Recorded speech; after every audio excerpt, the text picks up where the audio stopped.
מי אחראי בארגון לשליחת עובדים לבדיקות רפואיות?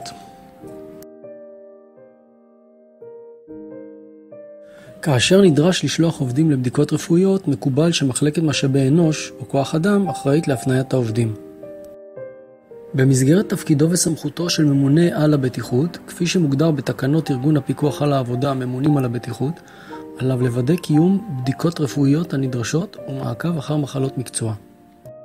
תקנה 10 קובעת, תפקידיו וסמכויותיו של ממונה על הבטיחות, א', מתפקידו של ממונה על הבטיחות לייעץ למעביד בכל הנוגע לחוקים, לתקנות ולתקנים בענייני בטיחות, לסייע לו ולאנשי צוות הניהול והתכנון בנוגע לבטיחות, גהות, הנדסת אנוש ובריאות תעסוקתית של העובדים במפעל ולקדם את התודעה בנושאים.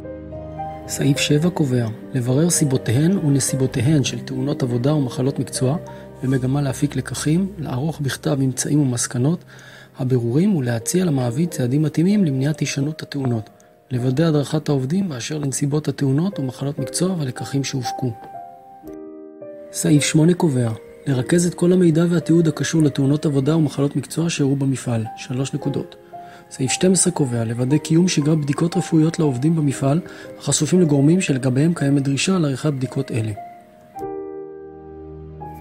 זכרו שמטרת כולנו היא שהעובדים יחזרו הביתה בריאים ושלמים לחיק משפחתם.